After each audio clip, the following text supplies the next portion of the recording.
ಕಾರ್ಯದರ್ಶಿಗಳಾಗಿರತಕ್ಕಂತ ಅಂಗಡಿ ಚಂದು ಅವರನ್ನು ಕೂಡ ನಾನು ಆತ್ಮೀಯವಾಗಿ ವೇದಿಕೆಗೆ ಸ್ವಾಗತಿಸ್ತಾ ಇದ್ದೇನೆ.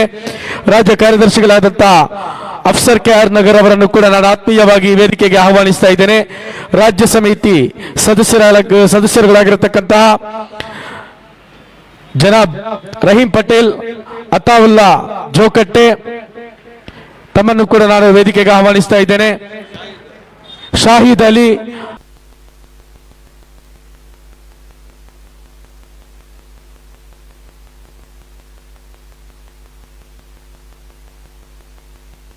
ಜನಾಗ್ರಹ ಇದು ಜನಾಗ್ರಹ, ಜನಾಗ್ರಹವಿದು ಜನಾಗ್ರಹ, ಜನಾಗ್ರಹ ಇದು ಜನಾಗ್ರಹ, ಕಲ್ಯಾಣ ರಾಜ್ಯಕ್ಕಾಗಿ ಜನಾಗ್ರಹ, ಕಲ್ಯಾಣ ರಾಜ್ಯಕ್ಕಾಗಿ ಜನಾಗ್ರಹ, ಕಲ್ಯಾಣ ರಾಜ್ಯಕ್ಕಾಗಿ ಜನಾಗ್ರಹ, ಕಲ್ಯಾಣ ರಾಜ್ಯಕ್ಕಾಗಿ ಜನಾಗ್ರಹ, ಜನತಾ ಬಜೆಟ್ಗಾಗಿ ಜನಾಗ್ರಹ, ಜನತಾ ಪ್ರಾಜೆಕ್ಟ್ಗಾಗಿ ಜನಾಗ್ರಹ. ಹತ್ತು ಚುನಾವಣೆ ಸಂದರ್ಭದಲ್ಲಿ ಅಲ್ಪಸಂಖ್ಯಾತರ ಕಲ್ಯಾಣಕ್ಕೆ, ಅಲ್ಪಸಂಖ್ಯಾತರ ಕಲ್ಯಾಣಕ್ಕೆ, ಅಲ್ಪಸಂಖ್ಯಾತರ ಕಲ್ಯಾಣಕ್ಕೆ ಅಲ್ಪಸಂಖ್ಯಾತರ ಕಲ್ಯಾಣಕ್ಕೆ 10,000 ಕೋಟಿ ಕೊಡ್ತೇವೆಂದು, 10,000 ಕೋಟಿ ಕೊಡ್ತೇವೆಂದು, 10,000 ಕೋಟಿ ಕೊಡ್ತೇವೆಂದು 10,000 ಕೋಟಿ ಕೊಡ್ತೇವೆಂದು ಭರವಸೆಯನ್ನು ನೀಡಿಲ್ವೇ? ಭರವಸೆಯನ್ನು ನೀಡುವಿರಿ. ವೇದಿಕೆಗೆ ಆಗಮಿಸ್ತಾ ಇದ್ದಾರೆ social democratic party of India ಅವರನ್ನು ಆತ್ಮೀಯವಾಗಿ ಸ್ವಾಗತಿಸ್ತಾ ಇದೆ.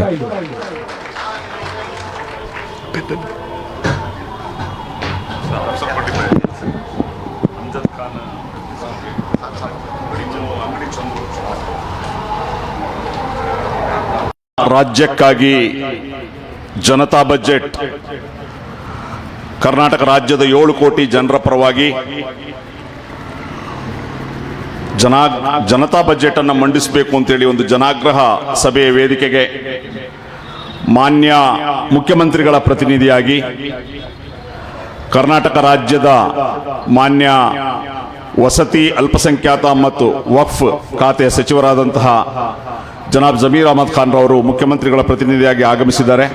ಹೆಚ್ಚಿನ ಒತ್ತು ಕೊಡಬೇಕಾಗಿದೆ. ಪ್ರತಿ ಜಿಲ್ಲೆಯಲ್ಲೂ ಕೂಡ ಒಂದು ಸೂಪರ್ ಸ್ಪೆಷಾಲಿಟಿ ಆಸ್ಪತ್ರೆಯನ್ನು ನಿರ್ಮಿಸಬೇಕಾಗ್ತದೆ. ಅದೇ ರೀತಿ ಏನು ರೈತರ ಸಾಲ ಮನ್ನಾ ಮಾಡುವಂತಹ ಒಂದು ಕಾರ್ಯಕ್ರಮವನ್ನು ಹಮ್ಮಿಕೊಳ್ಬೇಕು.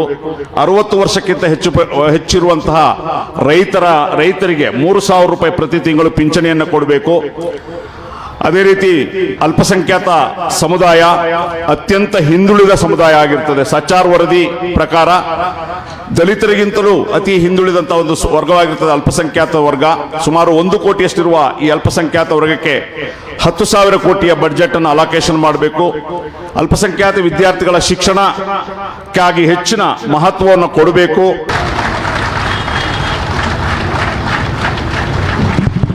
ವಿವಿಧ ಬೇಡಿಕೆಗಳಿರುವಂತಹ social democratic party of India ಹೊರತಂದಿರತಕ್ಕಂತಹ ಕಲ್ಯಾಣ ರಾಜ್ಯಕ್ಕಾಗಿ ಜನತಾ ಬಜೆಟ್ ಪುಸ್ತಕವನ್ನ ಮಾನ್ಯ ಬಿಜೆಡ್ ಜಮೀರ್ ಅಹಮದ್ ರವರ ಮುಖಾಂತರ ಸರ್ಕಾರಕ್ಕೆ social democratic party of India ಸಲ್ಲಿಸ್ತಾ ಇದೆ.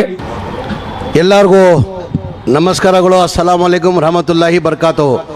ಜೈ ಭೀಮ್, ಜೈ ಭೀಮ್. ನಿನ್ನೆ ತಾನೇ ಮಾನ್ಯ SDP ಅಧ್ಯಕ್ಷರು ಮಜೀದ್ ಭೈ ಮಾನ್ಯ ಮುಖ್ಯಮಂತ್ರಿಗೂ ಭೇಟಿ ಮಾಡಿದರು.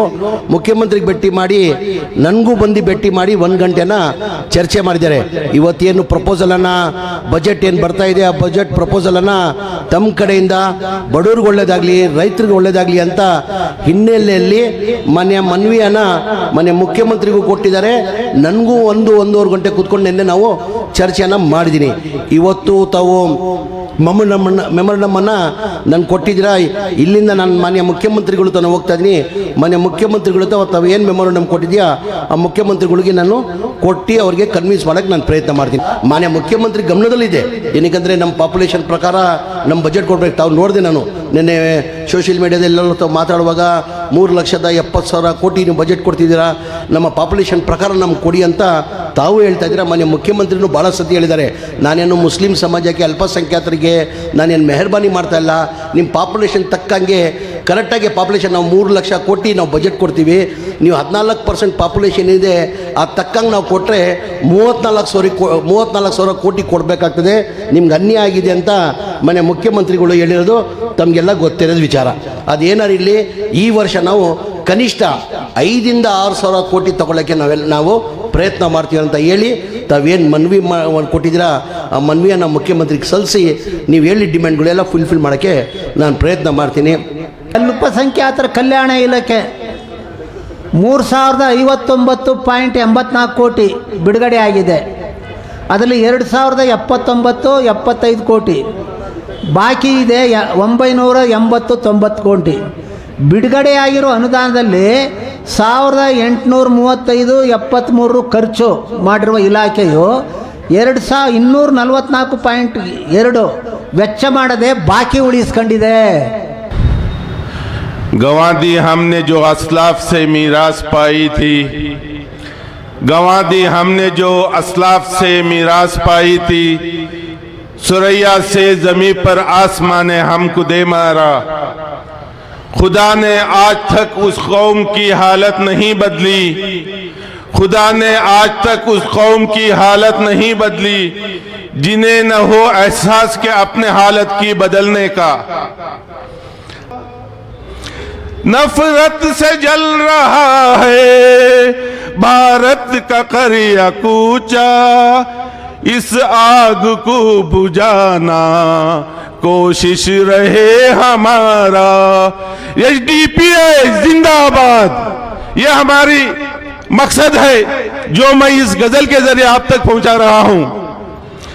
भारत की हुक्मरानी में इनकलाब आए, भारत की हुक्मरानी में इनकलाब आए, ये आरज़ू हमारी, ये ख्वाहिश हमारा, ये आरज़ू हमारी, ये ख्वाहिश हमारा, बेखौफ में गुजारा एचडीपी है हमारा। சோஷியல் டெமோக்ராட்டிக் பார்ட்டி ஆஃப் இந்தியாவினுடைய மாதிரி பட்ஜெட்டை தயாரித்து நேற்றைய தினம் மாநில முதலமைச்சர் மற்றும் அமைச்சர்களுக்கு தந்துவிட்டு இன்றைக்கு மக்களிடையே சமர்ப்பித்துக் கொண்டிருக்கின்ற இந்த நிகழ்விற்கு தலைமையேற்று இருக்கின்ற கர்நாடகா மாநிலத்தினுடைய மாநில தலைவர் மரியாதைக்குரிய अब्दुल मजीद साहिब अवरकले, हम लोग माइनॉरिटी है, इसका मतलब ये नहीं है हम लोग इधर आपको गुलाम नहीं है। हम लोग माइनॉरिटी है मगर गुलाम नहीं है, इसीलिए हमारा जो परसेंटेज का ज्यादा हम लोग ये इंडिया के लिए हम लोग काम किया है। इसके वजह से social democratic party of India आज जो दबा हुआ मुसलमान कम्युनिटी के लिए ये बजट बहुत अच्छा से बना के इधर पेश किया है। वो बजट को ये स्टेट गवर्नमेंट सुन के उसका बारे में ये लोग भी काम करके ये पेश करना है। यहीं पे मेरा बात मैं खत्म करता हूँ।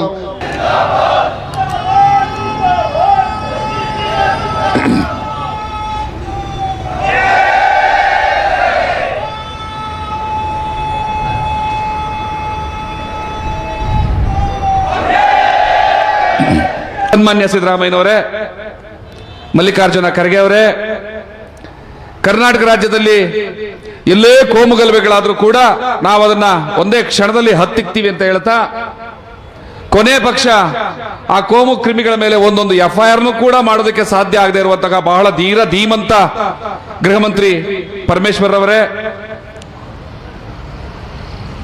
ಈ ನಾಡಿನ ದಲಿತ ಸಮುದಾಯಕ್ಕೆ ಅವರ ಅಭಿವೃದ್ಧಿಗೆ SCP TSP ಸ್ಕೀಮ್ಗಳಲ್ಲಿ ಬಹಳ ಬೃಹತ್ ಗಾತ್ರದ ಹಣವನ್ನ ಘೋಷಣೆ ಮಾಡಿ 39,000 ಕೋಟಿ ರೂಪಾಯಿಗಳನ್ನ ಅನೌನ್ಸ್ ಮಾಡಿ ಕೊನೆಗೆ 41% ಅಮೌಂಟ್ ಅನ್ನು ಮಾತ್ರ ಬಿಡುಗಡೆ ಮಾಡೋದಕ್ಕೆ ಸಾಧ್ಯ ಆಗಿ ಅದರಲ್ಲೂ ಸುಮಾರು 15,000 ಕೋಟಿ ರೂಪಾಯಿಗಳನ್ನ ಗ್ಯಾರಂಟಿಗಳಿಗೆ ಎತ್ತಿಕೊಂಡಂತಹ ನಂಬಿಕಸ್ಥ ಸನ್ಮಾನ್ಯ ಶ್ರೀ ಸಿದ್ದರಾಮಯ್ಯನವರೇ, ನಾನು ಇವತ್ತು ನಿಮ್ಮ ಸಹಸ್ರನಾಮದ ಕಾರ್ಯಕ್ರಮವನ್ನು ಇಲ್ಲಿ ಇಟ್ಕೊಂಡಿದ್ದೀನಿ. ಇವತ್ತು ಬಜೆಟ್ ಅನ್ನ ಮಂಡಿಸೋದಕ್ಕೆ ಹೊರಟಿದ್ದೀರಿ. ಈ ಹಿಂದಿನ ವರ್ಷದಲ್ಲಿ 3,70,000 ಕೋಟಿಯಷ್ಟು ಬೃಹತ್ ಗಾತ್ರದ ಬಜೆಟ್ ಅನ್ನು ಮಂಡಿಸಿ ಈಗಲೂ ಕೂಡ 82,000ಕ್ಕೂ ಹೆಚ್ಚು ಕೋಟಿ ರೂಪಾಯಿಗಳನ್ನ ಹಾಗೆ ಬಾಕಿ ಉಳಿಸಿಕೊಂಡಿರುವಂತಹ ದಕ್ಷ ಆಡಳಿತಗಾರ ಸಿದ್ದರಾಮಯ್ಯನವರೇ. ಎರಡ ಏನೇನು ಹೇಳಿದ್ದಾನೆ ಗೊತ್ತಾಗ್ತಾ ಇಲ್ಲ ನನಗೆ. ಕರ್ನಾಟಕ ರಾಜ್ಯದಲ್ಲಿ ಹೊಸದಾಗಿ ನಿರ್ಮಾಣ ಆಗಿದ್ದಂತಹ ಯೂನಿವರ್ಸಿಟಿಗಳು, ವಿಶ್ವವಿದ್ಯಾನಿಲಯಗಳು, ಆ ಪೈಕಿ 9 ಯೂನಿವರ್ಸಿಟಿಗಳಿಗೆ ಕೊಡೋದಕ್ಕೆ ದುಡ್ಡಿಲ್ಲ, ಭೂಮಿ ಇಲ್ಲ ಅಂತ ಬಹಳ ಅದ್ಭುತವಾದ ಕಾರಣವನ್ನ ಕೊಟ್ಟು ಆ 9 ಯೂನಿವರ್ಸಿಟಿಗಳನ್ನ ಮುಚ್ಚೋದಕ್ಕೆ ಹೊರಟಿರುವಂತಹ ಪ್ರಜ್ಞಾವಂತ ಸಿದ್ದರಾಮಯ್ಯನವರೇ.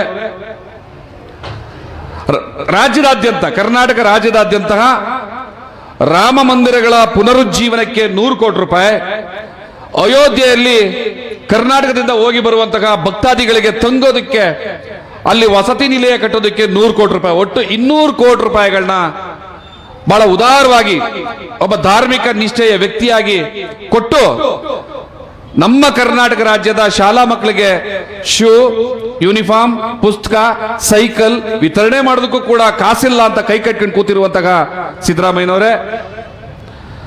ಹಂಪಿ ಯೂನಿವರ್ಸಿಟಿ, ಶಿವಮೊಗ್ಗ ಯೂನಿವರ್ಸಿಟಿ, ಶಿವಮೊಗ್ಗ ಕೃಷಿ ವಿಶ್ವವಿದ್ಯಾನಿಲಯ, ಬೆಂಗಳೂರು ಯೂನಿವರ್ಸಿಟಿ, ಇಲ್ಲೆಲ್ಲ ಕೂಡ ಪಾಪ ಏನು ಕೆಲಸ ಇಲ್ಲದೆ ಕಾಟಾಚಾರಕ್ಕೆ ವಿದ್ಯಾಭ್ಯಾಸ ಮಾಡ್ತಾ ಇರೋಂಥ ವಿದ್ಯಾರ್ಥಿಗಳಿಗೆ ಸ್ಕಾಲರ್ಶಿಪ್ ಯಾಕೆ ಕೊಡಬೇಕು, ಫೆಲೋಶಿಪ್ ಯಾಕೆ ಕೊಡಬೇಕು ಅಂತ ಅವ್ರಿಗೆ ದುಡ್ಡಿಲ್ಲ ಅಂತ ಕೈ ಎತ್ಕೊಂಡು ಕೂತಿರುವಂತಹ ಸಿದ್ದರಾಮಯ್ಯನವರೇ.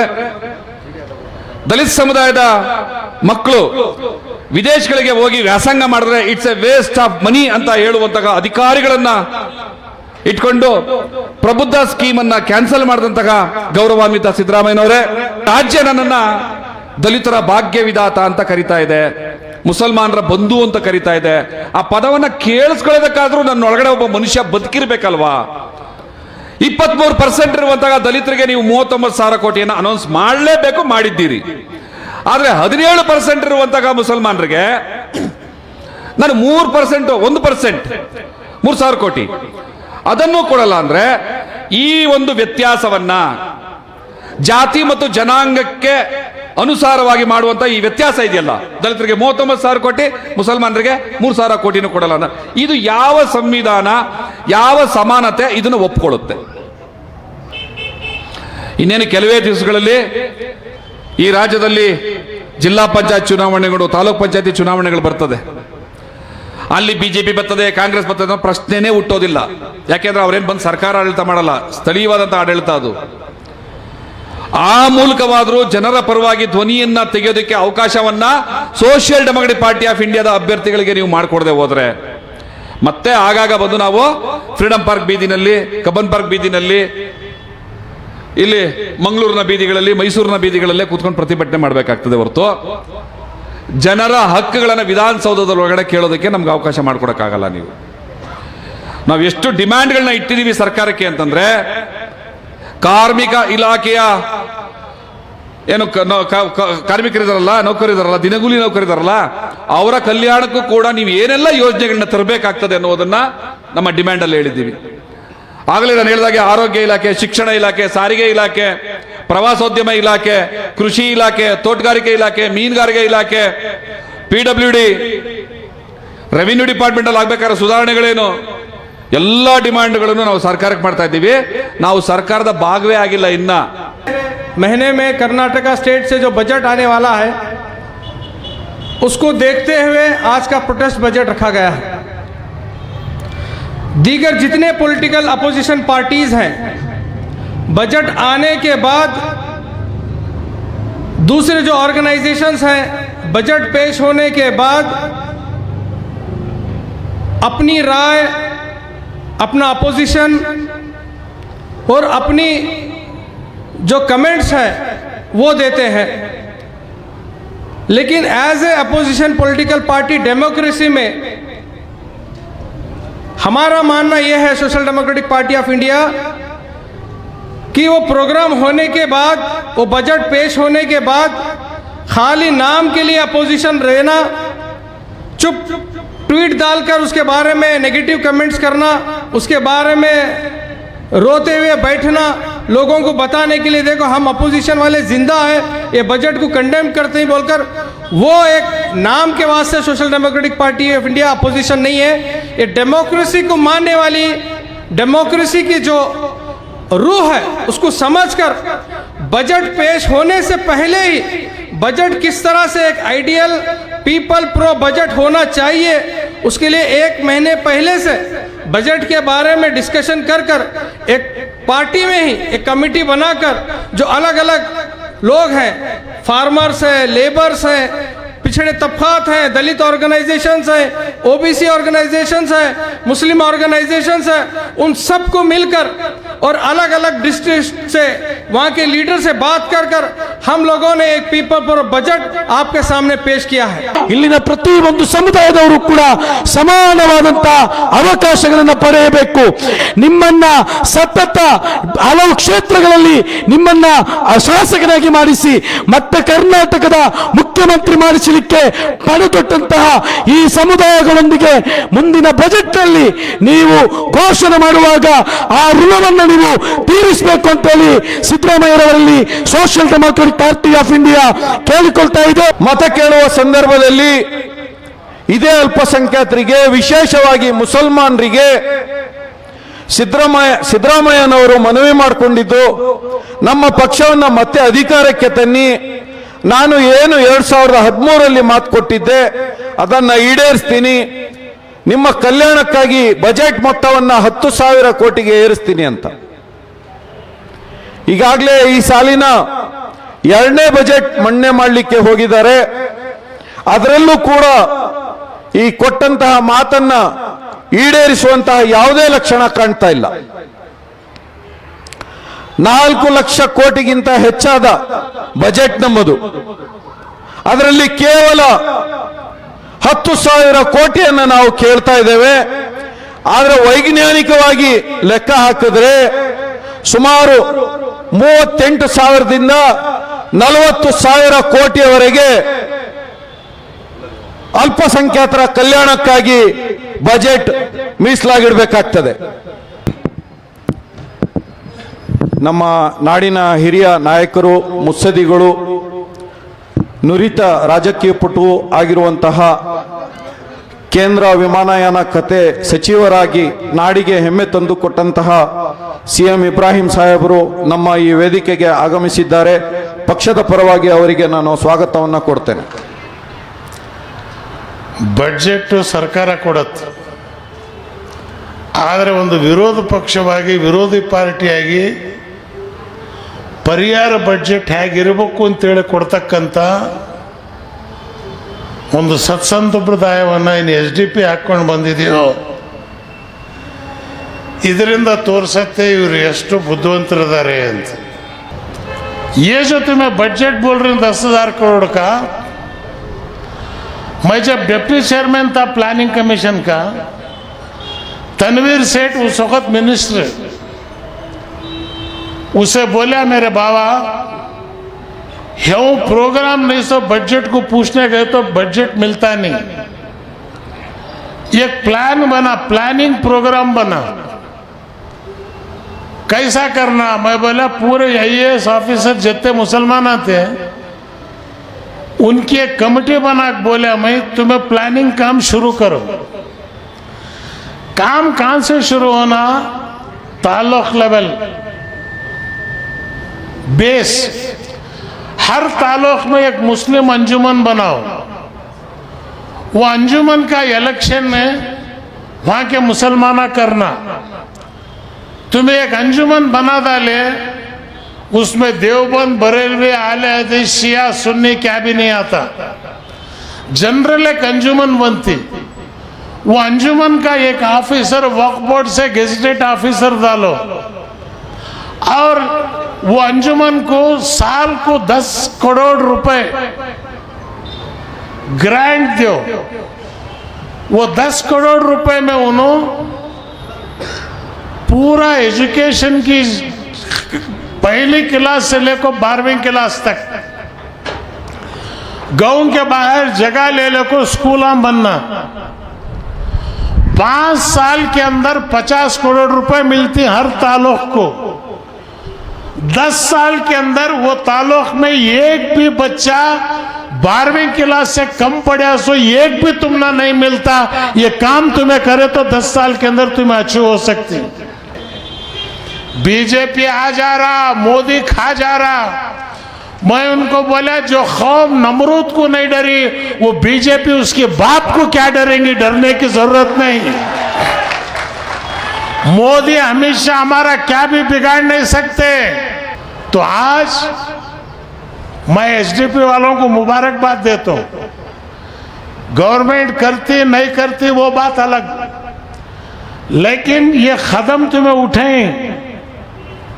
पहली बार एक अल्टरनेटिव बजट दें और मुसलमान कभी भी ये ना समझे कि हम कम्युनल हैं, खाली हमें सेक्युलर हैं ये सर्टिफिकेट देने को हमारी जिंदगी खत्म हो जा रही, अब भी हमें सर्टिफिकेट ना देने का छोड़े नहीं, जरूरत नहीं है। इस्लाम सलामती का मजहब है। हम अल्लाह को रब्बुल आलमीन कहते हैं, रब्बुल मुस्लिमीन नहीं कहते।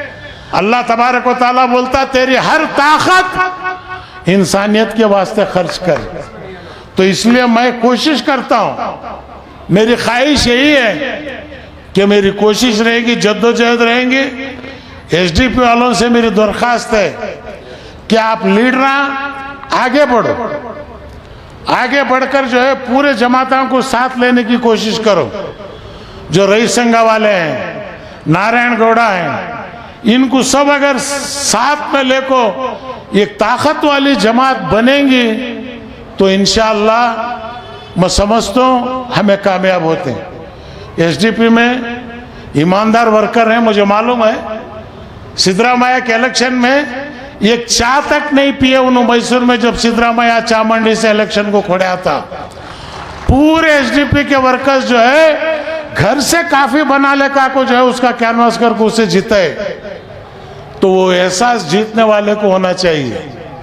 आज तुम एक अच्छे कैडर बन रही, लेकिन इसे और तफसील के साथ बढ़ाओ। एक ताकत आज जरूरी है रियासत कर्नाटक के अंदर। बदकिस्मती से पैसा जो है सब कुछ हो गया आज इलेक्शन के अंदर। तो ये पैसा कैसा कम कर सकती है एक नेक इंसान को, अच्छा आदमी, चाहे वो दलित हो, लिंगायत हो, कौन भी हो, एक नेक आदमी को जो है अगर हम कैंडिडेट बने तो उसे जो है जिताए तो मौका इंशाअल्लाह मुझे उम्मीद है कि कर्नाटक के अंदर हमें लोगों से कोशिश करेंगे। ಒಟ್ಟಾರೆ ಸೆಂಟ್ರಲ್ ಬಜೆಟ್ ಅಲ್ಲಿ ಅಹಿಂದ ಅಲ್ಪಸಂಖ್ಯಾತರು, ದಲಿತರು, ಹಿಂದುಳಿದವರು, ಆದಿವಾಸಿಗಳು, ಕಾರ್ಮಿಕರು, ಕೃಷಿ ಕೆಲಸ ಮಾಡೋರಿಗೆ ಇವರಿಗೆ ಏನು ಬಜೆಟ್ ಅಲ್ಲಿಲ್ಲ. ಈ ಬಜೆಟ್ ಅಹಿಂದ ವಿರೋಧವಾದ ಬಜೆಟ್. ಈ budget BB budget. BB budget ಅಂದ್ರೆ ಬ್ರಾಹ್ಮಣ ಬನಿಯ ಬಜೆಟ್. ಇದು ಬ್ರಾಹ್ಮಣರು ಬನಿಯ ಕಾರ್ಪೊರೇಟ್ಗಳಿಗೆ ಪರ ಬಜೆಟ್ ಇದೆ. ಆಗ ಕರ್ನಾಟಕದ ಬಜೆಟ್ ಜನತಾ ಬಜೆಟ್ ಇರಬೇಕಂದ್ರೆ ಎಷ್ಟು ಸ್ಕೂಲ್ ಕಟ್ತೀರಾ, ಎಷ್ಟು ಕಾಲೇಜ್ ಕಟ್ತೀರಾ, ಎಷ್ಟು ಆಸ್ಪತ್ರೆ ಕಟ್ತೀರಾ, ಕಾರ್ಮಿಕರಿಗೆ ಕನಿಷ್ಠ ವೇತನ ಎಷ್ಟು ಕೊಡ್ತೀರಾ, ಕಾರ್ಮಿಕರಿಗೆ ಏಪ್ರಿಲ್ 1 ಆದರೆ ಎಷ್ಟು ಡಿಯರ್ನೆಸ್ ಅಲವನ್ಸ್ ಕೊಡ್ತೀರಾ, ಕಾರ್ಮಿಕರಿಗೆ ಟ್ರಾನ್ಸ್ಪೋರ್ಟೇಷನ್ ಹೆಂಗಿರುತ್ತೆ, job security, wage security, social security, ಇದು ಕಾರ್ಮಿಕರಿಗೆ, ದುಡಿಯುವ ವರ್ಗದವರಿಗೆ ಬೇಕಾಗಿರೋದು ಸೆಕ್ಯೂರಿಟಿ. ನೀವು ಕಾನೂನುಗಳನ್ನು ಕಿತ್ತಾಕಿದ್ದಾರೆ ಕೇಂದ್ರ ಸರ್ಕಾರದವರು. ಕಾರ್ಮಿಕರನ್ನ ಗುಲಾಮಗಿರಿ ಮಾಡಿದ್ದೀರಾ ನೀವು.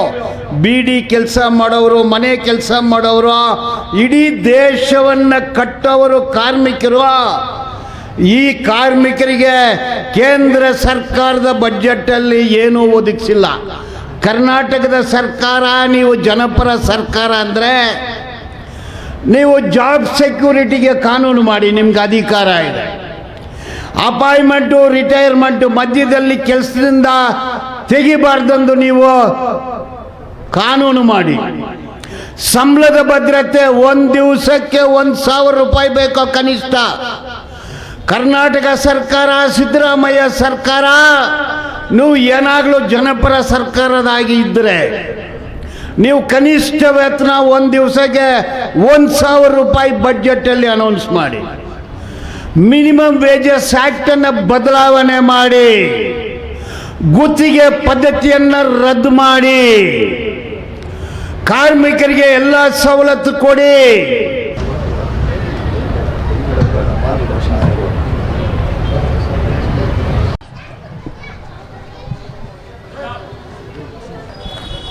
ಓಕೆ. सरकार के बजट में हमारे जो डिमांड थी गवर्नमेंट ऐड नहीं करती, हमें एसडीपीआई का साथ देते रहेंगे, देंगे नहीं साथ तो आप सब साथ देती नहीं. इंशाअल्लाह हमें साथ भी देना और हमारे डिमांड्स को पूरा एक्सेप्ट करे तक हमें एसडीपीआई के साथ रहना और उसके बाद भी हमें एसडीपीआई के साथ ही रहना. ಹಾಗಾಗಿ ನೈಜ ಸ್ವಾತಂತ್ರ್ಯಕ್ಕಾಗಿ, ನೈಜ ಒಂದು ನಮ್ಮೆಲ್ಲರ ಸಮಾನತೆಗಾಗಿ, ನಮ್ಮೆಲ್ಲರ ಉಸಿರಾಟ ಭವಿಷ್ಯಕ್ಕೋಸ್ಕರ ಒಂದು ಹಸಿವಿಲ್ಲದಂತಹ ಸಮಾಜವನ್ನು, ಭಯವಿಲ್ಲದಂತಹ ಸಮಾಜವನ್ನು ನಿರ್ಮಾಣ ಮಾಡಬೇಕಂತಂದರೆ ಅದು ಸೋಷಿಯಲ್ ಡೆಮೊಕ್ರೆಟಿಕ್ ಪಾರ್ಟಿ ಆಫ್ ಇಂಡಿಯಾಕ್ಕೆ ಮಾತ್ರ ಸಾಧ್ಯತೆ ಇದೆ. ಅದನ್ನು ಗೆಲ್ಲಿಸೋದ್ರ ಮುಖಾಂತರ, ಅದನ್ನು ಬೆಳೆಸೋದ್ರ ಮುಖಾಂತರ ನೀವೆಲ್ಲರೂ ಕೂಡ ಸಹಾಯ ಮಾಡಿ. जनता बजट के नाम से इस काम को अंजाम देने की एक मुहिम उठाई है. ये मामूली बात नहीं है. आज तक कोई पार्टी ने हिम्मत नहीं की ऐसा करने की. ये हमारी एसडीपीआई ही है जो इस काम को अंजाम देने के लिए आगे बढ़ी है. एसडीपीआई जो है ये किसी कौम के लिए नहीं है, पूरी मिल्लत के लिए है, पूरे लोगों के लिए है. किसी भी ज़ात का, जमात का हो, वो हमारा भाई है, बहन है और हम सब उसके लिए काम करने के लिए हमेशा तैयार रहते हैं. एक ही ऐसी बात है जिसे आप लोगों को समझने में कोई मुश्किल नहीं होगी कि इंसानियत के लिए काम करने वाले में हम लोग हैं, एसडीपीआई है इंशाअल्लाह. ವರ್ಷ 25-26ನೇ ಸಾಲಿನಲ್ಲಿ ಮಾನ್ಯ ಸಿದ್ದರಾಮಯ್ಯನವರು ತನ್ನ 16ನೇ ಬಜೆಟ್ ಅನ್ನು ಮಂಡಿಸ್ತಾರೆ ಅಂತೇಳಿ ಆ ಬಜೆಟ್ನ ಮುಂಚಿತವಾಗಿ ನಾವು ಕೂಡ ಒಂದು ನಮ್ಮ ಪ್ರಥಮ ರಾಜ್ಯ ಸಮಿತಿ ಸಭೆಯಲ್ಲಿ ಒಂದು ತೀರ್ಮಾನವನ್ನು ಕೈಗೊಂಡ್ವಿ. ಈ ಬಜೆಟ್ ಅನ್ನುವಂಥದ್ದು ಒಂದು ವರ್ಷದ ಈ ರಾಜ್ಯದ ಆಯ ಮತ್ತು ವ್ಯಯ, ಜಮಾ ಮತ್ತು ಖರ್ಚು. ಜಮಾ ಅನ್ನುವಂಥದ್ದು ಅಥವಾ ಇನ್ಕಮ್ ಅನ್ನುವಂಥದ್ದು ಬೇರೆ ಬೇರೆ ಮೂಲಗಳಿಂದ ಬರ್ತದೆ, ಟ್ಯಾಕ್ಸ್ ಇತ್ಯಾದಿ ಇತ್ಯಾದಿ. ಆದರೆ ಈ ಅತ್ಯಮೂಲ್ಯವಾದಂತಹ ಟ್ಯಾಕ್ಸ್ಗಳಿಂದ ಕಲೆಕ್ಟ್ ಆದ ಹಣ ಅದು ಈ ರಾಜ್ಯದ 7 ಕೋಟಿ ಜನರ ಹಿತಾಸಕ್ತಿಗಳಿಗೆ ಖರ್ಚಾಗಬೇಕು. ಯಾರು ಅತ್ಯಂತ ಹೆಚ್ಚು ಅರ್ಹರೋ ಅಂಥವರಿಗೆ ಖರ್ಚಾಗಬೇಕು. ಆದರೆ ದುರಾದೃಷ್ಟ ಅಂತ ಹೇಳಿದ್ರೆ ಇಷ್ಟು ವರ್ಷಗಳಲ್ಲಿ ಒಂದು ಪ್ರಾಕ್ಟೀಸ್ ಇದೆ, ಬಡ್ಜೆಟ್ ಅನ್ನ ಯಾವ ರೀತಿ ಮಾಡೋದು. ಬಡ್ಜೆಟ್ ಆಯಾ ಇಲಾಖೆಗಳು, ಸಮಾಜ ಕಲ್ಯಾಣ ಇಲಾಖೆ ಇರ್ಬೋದು, ಬೇರೆ ಬೇರೆ ಇಲಾಖೆಗಳು, ಆ ಇಲಾಖಾ ಅಧಿಕಾರಿಗಳು ಒಂದು ಸಭೆಯನ್ನು ನಡೆಸಿ ಕಳೆದ ಬಾರಿಯ ಬಡ್ಜೆಟ್ ಅನ್ನೋದು ಅನಾಲಿಸಿಸ್ ಮಾಡಿ ಇಷ್ಟು ಎಕ್ಸ್ಟ್ರಾ ಪರ್ಸೆಂಟೇಜ್ ಬೇಕಾಗುತ್ತೆ ಅನ್ನೋದನ್ನ ಬಿಟ್ರೆ ಜನರಿಗೆ ಏನು ಬೇಕು, ಜನರಿಗೆ ಯಾವುದು ಆದ್ಯತೆ, ಜನಸಾಮಾನ್ಯರಿಗೆ ಯಾವುದು ಸಿಗಬೇಕು, ಈ ಎಲ್ಲ ವಿಚಾರಗಳ ಬಗ್ಗೆ ಒಂದು ಸಮಗ್ರವಾದ ಅಧ್ಯಯನ ಅಥವಾ ಒಂದು ಚರ್ಚೆ ಆಗೋದಿಲ್ಲ. ಹಾಗಾಗಿ ಈ ಜನ ಸಮುದಾಯಗಳಿಗೆ ಏನ್ ಬೇಕು, ಜನರ ಬೇಡಿಕೆಗಳೇನು, ಇದು ಬಜೆಟ್ನಲ್ಲಿ ಬರಬೇಕು.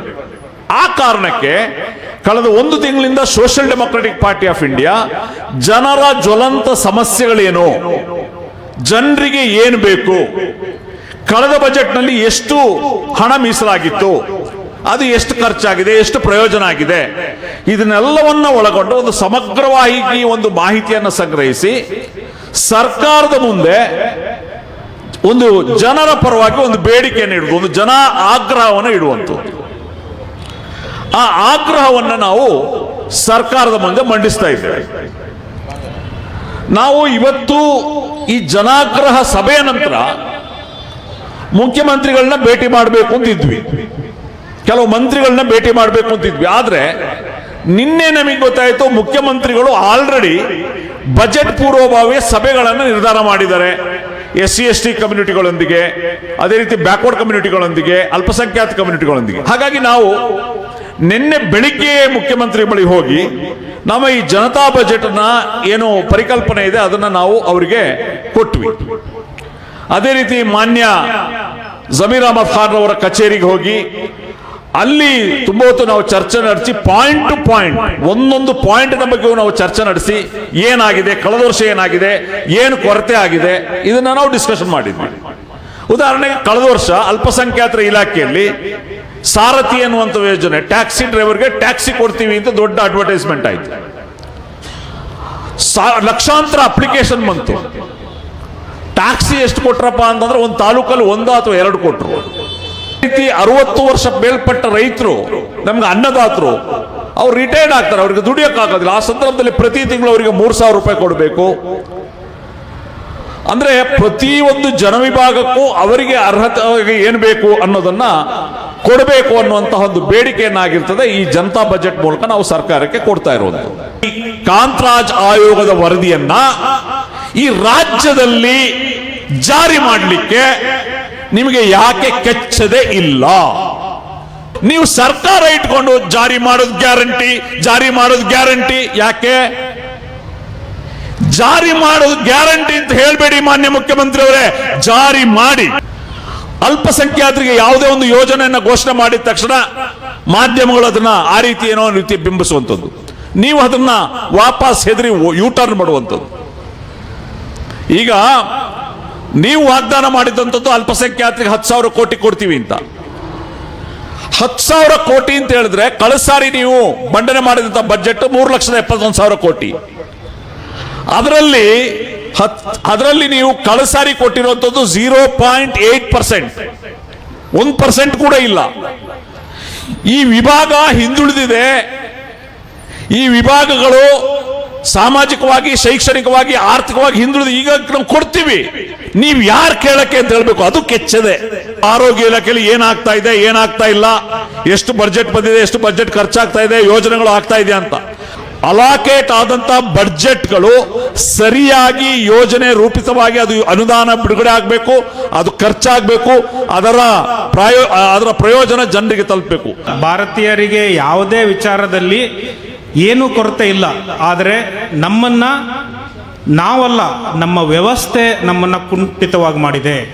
ಈ ವ್ಯವಸ್ಥೆ ಏನು ನಮ್ಮನ್ನ ಕುಂಠಿತವಾಗಿ ಮಾಡಿದೆ, ಇದನ್ನ ನಾವು ಬದಲಾಯಿಸಲಿಲ್ಲ ಅಂದ್ರೆ ನಾವು ನನ್ನ ಒಬ್ಬನ ಏಳಿಗೆಯಿಂದ ನಾನೇನು ಸಾಧಿಸಕ್ಕಾಗಲ್ಲ. ನನ್ನ ದೇಶದಲ್ಲಿ 100 ಕೋಟಿ ಜನ ಏನಿದ್ದಾರೆ ಅವ್ರು ಎಲ್ಲರೂ ನಾವು ಎತ್ತು ಮುಂದೆ ಹೊರಲಿಲ್ಲ ಅಂದ್ರೆ ನಾನು ಅಷ್ಟೇ ಕುಂಠಿತವಾಗಿರ್ತೀನಿ. ಈ ಪಕ್ಷದವರು ಒಂದು 4-5 ಜನ ಅಸೆಂಬ್ಲಿಯಲ್ಲಿ ಕುತ್ಕೊಂಡ್ರೆ ಏನಾಗುತ್ತೆ ಅಂತ ಸ್ವಲ್ಪ ಯೋಚನೆ ಮಾಡ್ಬೇಕು ನಾವು. ಸಪೋಸ್ 4 ಜನ ಅಸೆಂಬ್ಲಿಯಲ್ಲಿ ಕುತ್ಕೊಂಡ್ರೆ, ಅದೇ ತರ ಬೇರೆ ಶೋಷಿತ ಸಮುದಾಯದ ಬೇರೆ ಪಕ್ಷಗಳೇನಿದೆಯೋ ಅಲ್ಲೂ ಕೂಡ ಸಾಕಷ್ಟು ಜನ SC ST ನಾಯಕರುಗಳಿದ್ದಾರೆ. ಅವರು ಕೂಡ ಇಂತಹ ವಿಚಾರಗಳನ್ನು ಮಾತಾಡುವಂತಹ, ಈ ಕಡೆ ಒಂದು 4-5 ಜನ, ಈ ಕಡೆ ಒಂದು 4-5 ಜನ ಏನಾದರೂ ಅಸೆಂಬ್ಲಿಯಲ್ಲಿ ಮಾತಾಡದೆ ಯಾರಿಗೂ ಕೂಡ ದಮ್ಮು ತಾಕತ್ತು ಇರಲ್ಲ ಸಂವಿಧಾನ ಬದಲಾವಣೆ ಮಾಡಕ್ ಬಂದಿದ್ದೀವಿ ಅಂತೇಳಿ ಹೇಳಲಿಕ್ಕೆ. ಆಸ್ತಿ ಅಂದ ತಕ್ಷಣ ನಾವೆಲ್ಲರೂ ಆಲೋಚನೆ ಮಾಡುವುದು ಆ ವಕ್ಫ್ ಅಂತ ಹೇಳಿದ್ರೆ ಒನ್ಸ್ ವಕ್ಫ್ ಆಲ್ವೇಸ್ ವಕ್ಫ್, ಬಹಳ ಸೇಫ್ ಅಂಡ್ ಸೆಕ್ಯೂರ್ ಆಗಿದೆ ಅಂತೇಳಿ. ಹಾಗಿಲ್ಲ. ಕರ್ನಾಟಕದಲ್ಲಿ ಇವತ್ತು BZ ಜಮೀರ್ ಅಹಮದ್ ಖಾನ್ ರವರು ಬಂದು ನಮ್ಮ ಮನವಿ ಸ್ವೀಕರಿಸಿದ್ರು. ನಿಮಗೆ ಗೊತ್ತಿರಲಿ, ವಕ್ಫ್ ಬೋರ್ಡಿನ ಅಧ್ಯಕ್ಷರ ಚುನಾವಣೆ ಪೋಸ್ಟ್ಪೋನ್ ಆಗಿದೆ. ಯಾಕೆ ಗೊತ್ತಾ? ನೀವು ನ್ಯೂಸ್ ಪೇಪರ್ ಅನ್ನ ತಳುಕು ಹಾಕಿ ನಿಮಗೆ ಗೊತ್ತಾಗ್ತದೆ. ಎಂತಹವರ ಕೈಯಲ್ಲಿ ಈ ವಕ್ಫ್, ಈ ನಮ್ಮ ಜಮೀನನ್ನ ನಾವು ಸಂರಕ್ಷಣೆಗೆ ಕೊಟ್ಟಿದ್ದೀವಿ ಅಂತ ಹೇಳಿದ್ರೆ, ಕರ್ನಾಟಕದಲ್ಲಿರುವಂತಹ 1,20,000 ವಕ್ಫ್ ಜಮೀನಲ್ಲಿ 80 ರಿಂದ 90 ಸಾವಿರ ಎಕರೆ ಜಮೀನ್ ಎನ್ಕ್ರೋಚ್ಮೆಂಟ್ ಆಗಿದೆ, ಅತಿಕ್ರಮಣ ಆಗಿದೆ. ಯಾರು ಮಾಡ್ಕೊಂಡಿದ್ದ ಅತಿಕ್ರಮಣ? Social democratic party of India ಮಾನ್ಯ ಸಿದ್ದರಾಮಯ್ಯನವರಲ್ಲಿ ಆಗ್ರಹಿಸ್ತಾ ಇದೆ, ನೀವು ನಿಜವಾಗ್ಲೂ ಕೂಡ ಈ ಸಮುದಾಯದ ಬಗ್ಗೆ ಕಾಳಜಿ ಹೊಂದಿದ್ರೆ, ನಮ್ಮ ಎನ್ಮಾಸಾಗಿ ಓಟ್ ಪಡೆದು ನೀವು ಮುಖ್ಯಮಂತ್ರಿ ಹೊತ್ತಾಗಿದ್ದೀರಾ, ಅಧಿಕಾರ ನಿಮ್ಮ ಕೈಯಲ್ಲಿದೆ, ಪ್ರತಿ ಜಿಲ್ಲಾ ಮಟ್ಟದಲ್ಲೂ ಕೂಡ ಒಂದು ಸ್ಪೆಷಲ್ ಟಾಸ್ಕ್ ಫೋರ್ಸ್ ಅನ್ನ ರಚನೆ ಮಾಡಿ, ಆ ಟಾಸ್ಕ್ ಫೋರ್ಸ್ಗೆ ಟೈಮ್ ಬೌಂಡಿಂಗ್ ಕೊಡಿ. ಆ ಟೈಮ್ ಬೌಂಡ್ ಒಳಗಡೆ ಯಾವ ಜಿಲ್ಲೆಗಳಲ್ಲಿ ಎನ್ಕ್ರೋಚ್ಮೆಂಟ್ ಆಗಿದೆ ಅದನ್ನ ಫಾಸ್ಟ್ ಟ್ರ್ಯಾಕ್ ಕೋರ್ಟ್ಗಳ ಮುಖಾಂತರ ನಮ್ಮ ಆಸ್ತಿಯ ಸಂರಕ್ಷಣೆಗೆ ಬೇಕಾಗಿ ಕ್ರಮ ವಹಿಸಿ ಅಂತೇಳಿ ನಾವು ಆಗ್ರಹ ಮಾಡ್ತಾ ಇದ್ದೇವೆ. ಈ ಜನತಾ ಬಜೆಟ್ ಇದೊಂದು ನಮ್ಮ ಕಾನ್ಸೆಪ್ಟ್, ಇದೊಂದು ನಮ್ಮ ಕನಸು, ಕಲ್ಯಾಣ ರಾಜ್ಯ ನಮ್ಮ ಕನಸು. ಒಂದು ವೇಳೆ SDPIಯ 25 ಶಾಸಕರು ಇವತ್ತು ವಿಧಾನಸಭೆಯಲ್ಲಿ ಇದ್ದಿದ್ರೆ ನಾವು ಫ್ರೀಡಂ ಪಾರ್ಕ್ ಅಲ್ಲಿ ಕೂರ್ತಾ ಇರಲಿಲ್ಲ. ವಿಧಾನಸಭೆಯ ಟೇಬಲ್ ಕುಟ್ಟಿ ಈ ಹಕ್ಕುಗಳನ್ನು ಈ ಸಮುದಾಯಕ್ಕೆ ನಾವು ತಲುಪಿಸ್ತಾ ಇದ್ವಿ. ये सिर्फ एक दिन का कोई सेशन नहीं है. तकरीबन 7 फरवरी से आइंदा 7 मार्च तक पूरा एक महीने का ये कैंपेन है. ये कैंपेन में प्रेस कॉन्फ्रेंस है, MLAs, MLCs और मुख्तलिफ एक्टिविस्टों को, ऑर्गेनाइजेशंस को मिलके हमारा जो सब्जेक्ट है, हमारा जो प्रपोजल है वो उनके सामने रखना, वो भी एक सब्जेक्ट है. उसके साथ साथ हम चीफ मिनिस्टर श्री सिद्धरामैया जी से भी मुलाकात किए हैं, वो भी हमारा एक ये मुहिम का हिस्सा है.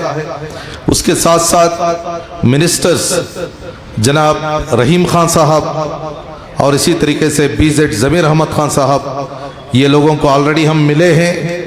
आइंदा जो भी मिनिस्टर्स हैं हम उनको भी मिलेंगे. उसके साथ साथ हम सोशल मीडिया के ज़रिए से भी अवाम के अंदर ये बेदारी लाने की कोशिश कर रहे हैं. और आज भी आप देखे हैं कि इतना बड़ा एक सभा, एहतजाजी जलसा आज मुनक़िद था जिसमें हज़ारों लोग यहाँ पर शरीक हैं, औरतें भी यहाँ पर तशरीफ़ लाए हैं. और जनाब CM इब्राहिम साहब, उनको भी हम मदऊ किए थे. इस तरीके से मुख्तलिफ लोगों को हम मदऊ किए थे. हम उलमा इकराम को भी, मुख्तलिफ तंजीमों के ज़िम्मेदारों को भी हम यहाँ पर बुलाए थे. पता नहीं उनके क्या क्या मसरूफियात हैं और ये भी पता नहीं कि ये एजेंडा हो सकता है उनकी निगाह में उतना इम्पोर्टेंट ना हो. चीफ मिनिस्टर सिद्धरामैया जी के केराफ में उनका एक रिप्रेजेंटेटिव होकर आज हमारे डयास पर आए थे और हमारा मेमोरेंडम रिसीव किए और फौरन यहाँ से CM की मीटिंग को गए और वहाँ पर हमारे तमाम मुतालिबात को वहाँ पर रखने का उन्होंने वादा किया. लेकिन ये जो social democratic party of India Janata budget की शक्ल में आज कल्याण राज्यकागी जनता बजट बोलकर जो एक बुक हम सामने दिए हैं, ये सिर्फ एक किताब नहीं है बल्कि एक सोच है, एक मैकेनिज्म है, एक फार्मूला है. हर साल अपने अपने म्युनिसिपालिटियों का बजट आपको चेक करना पड़ेगा.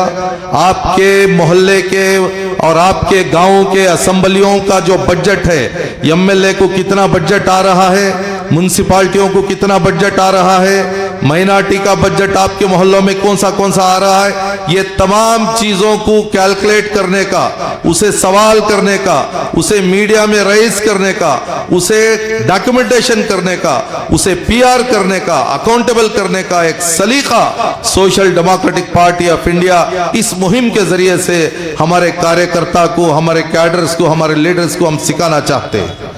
बहुत से लोग ये कहते होंगे कि इनके एक प्रोग्राम से क्या होगा, आपको मालूम नहीं हमारे एजिटेशन की वजह से कितने लोगों की नींद खराब हो चुकी है और कितने लोग अपना अपना बजट सही करने में लगे हैं. चूंकि उनके बजट को लेकर हम साल भर कभी भी मीडिया के सामने आ सकते हैं, कभी भी हम एजिटेशन कर सकते हैं, कभी भी हम क्वेश्चन कर सकते हैं.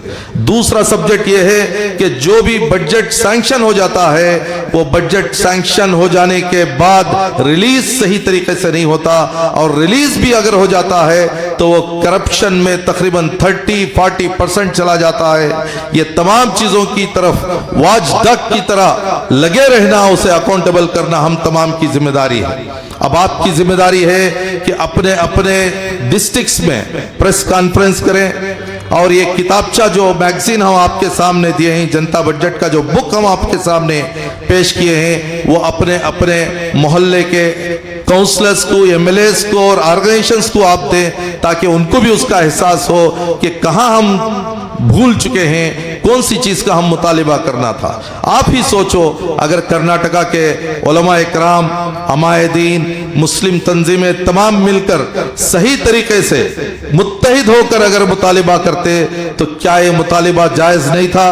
क्या उनको इतनी हिम्मत नहीं है कि वोट देने के बाद उसका हक हासिल करें, उसका बदला हासिल करें, उसका गुडविल हासिल करें? ये क्या उनको उसकी बारे में मैच्योरिटी नहीं है? वरना हो सकता है उनके पर्सनल बेनिफिट्स के लिए ये गुडविल को कन्वर्ट कर रहे होंगे। लेकिन social democratic party of India तमाम उलमाए कराम और अमायदीन का रेस्पेक्ट करते हुए एक चीज याद दिलाने की कोशिश करते हैं कि उम्मत और समाज और हमारा कैडर और हमारा वोटर बेदार हो रहा है। उतना आसानी से आइंदा दिनों में वोट ट्रांसफर नहीं होगा। एक एक वोट के बदले में एक एक सवाल जरूर हम करेंगे और सवाल के जवाब में ही आपको वोट मिल सकता है। ऐसी एक बेदार कौम, बेदार कैडर, बेदार प्लेटफॉर्म हम रेडी किए हैं। ना झुकता है ताकत के आगे, सिर्फ दुआओं से नहीं हक छीनना होगा। आज इस बेंगलुरु के अंदर फ्रीडम पार्क में जो सवेरे से लेकर अब तक जो जनता बजट, कल्याण राजक्कागी जनता बजट का जो ये प्रोग्राम किए हैं, ये आप तमाम अहबाब के लिए एक शोला है, एक चिंगारी है, ताकि आप अपने अपने जगह पर जाकर इसे मुकम्मल मुआयना करते हुए अपने हुकूक को लड़ना होगा।